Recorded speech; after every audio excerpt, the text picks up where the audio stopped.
2026년 월드컵, 우리가 알던 그 축구 축제가 아닙니다. 참가국이 늘어난 만큼 위험도 훨씬 커졌죠. 단 한 번의 실수로 모든 게 끝날 수 있는 정말이지 살얼음판 같은 토너먼트가 되어버렸어요. 자, 이번 시간에는 2026년 월드컵이 왜 역대 가장 예측 불가능한 대회가 될 수밖에 없는지 그 속사정을 한번 깊숙이 들여다보겠습니다. 조별 예선은 더 이상 분류 단계가 아니다. 이미 위장된 탈락 단계다. 이 한 문장이 새로운 월드컵의 모든 걸 말해주고 있습니다. 무슨 뜻이냐면요. 이제 더는 첫 경기에서 서로 눈치 보면서 탐색전을 벌인다거나 서서히 컨디션을 끌어올릴 여유 같은 건 없다는 겁니다. 휘슬이 울리는 그 순간부터 모든 경기가 사실상 결승전인 셈이죠.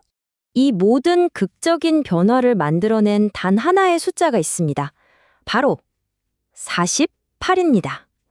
본선 진출국이 32개에서 48개 팀으로 늘어나면서 월드컵의 DNA 자체가 완전히 바뀌어버린 거예요. 48개 팀 체제에서는 우리가 흔히 말하는 꿀조라는 게 사실상 사라집니다.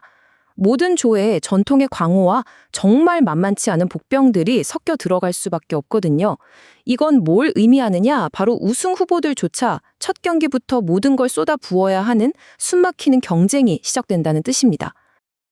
자, 이렇게 살벌한 환경 속에서 가장 큰 압박을 받는 팀은 그럼 누굴까요? 네, 바로 개최국들입니다. 멕시코, 미국, 캐나다.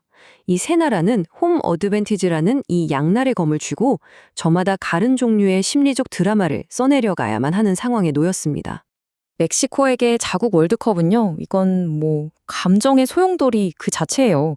고지대, 열광적인 관중, 그리고 깊은 축구 전통이 엄청난 에너지를 주겠지만 바로 그 기대감이 선수들의 숨통을 조이는 심리적 위협이 되는 거죠.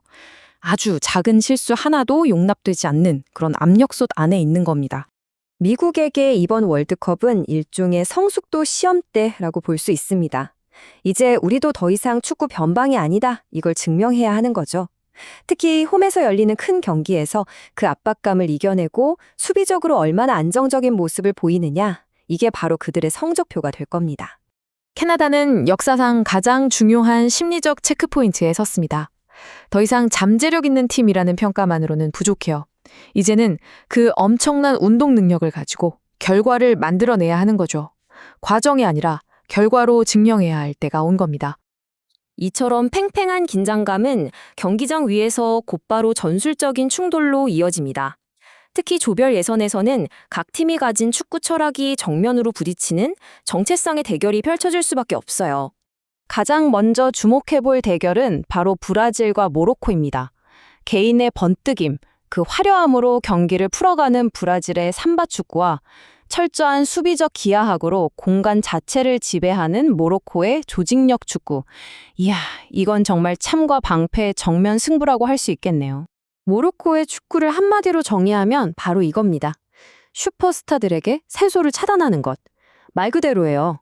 촘촘한 미드필드 압박으로 브라질 선수들이 자유롭게 뛸 공간 자체를 없애버리고 감정적으로 흔들리지 않으면서 그들의 창의성을 고립시키는 전략이죠. 또 하나의 아주 흥미로운 대결이 있습니다. 끝없이 공을 소유하면서 상대를 서서히 지치게 만드는 스페인의 무균 통제 축구. 그리고 상대가 방심한 그 찰나의 틈을 노려서 폭발적인 역습으로 순식간에 골문을 노리는 우루과이의 수직적 폭발. 완전히 다른 두 스타일이 정면으로 부딪히는 거죠. 자, 이 새로운 판도에서 가장 흥미로운 존재들이 있습니다. 바로 스포일러들이에요. 우승을 노리는 건 아니지만 우승 후보를 무너뜨릴 수 있는 거인 사냥꾼들이죠. 다크호스 스포일러는요, 상대를 압도해서 이기는 팀이 아닙니다.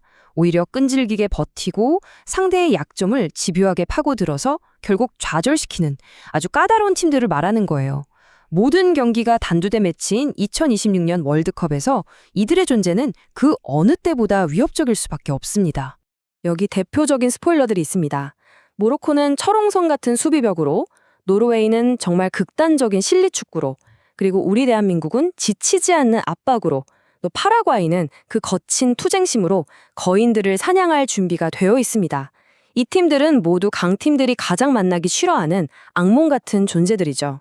그렇다면 이 모든 걸 종합해 볼 때 2026년 월드컵의 본질은 과연 무엇일까요? 저는 한 단어로 말할 수 있을 것 같아요. 바로 생존입니다. 이제 성공의 기준 자체가 완전히 바뀐 겁니다. 이 살얼음판 위에서 2026년의 챔피언을 결정짓는 건 과연 무엇일까요? 어떤 팀이 우승컵을 들어 올릴 수 있을까요? 챔피언이 되기 위한 조건은 크게 세 가지로 요약됩니다. 첫째, 이 극심한 압박을 견디는 강한 정신력. 둘째, 상대에 맞춰서 계속해서 변신할 수 있는 전술적 유연성. 그리고 마지막으로 이 살인적인 일정을 소화해낼 두터운 선수층입니다. 이제 단순히 재능만으로는 절대 정상에 오를 수 없다는 이야기죠. 그리고 이 모든 것을 관통하는 한 문장이 있습니다. 거인들은 몸을 풀지 않을 것이다. 그들은 생존할 것이다. 네, 2026년 월드컵은 축제가 아닙니다. 생존 게임입니다. 그리고 우리는 그 치열한 전쟁의 시작을 바로 눈앞에서 목격하게 될 겁니다.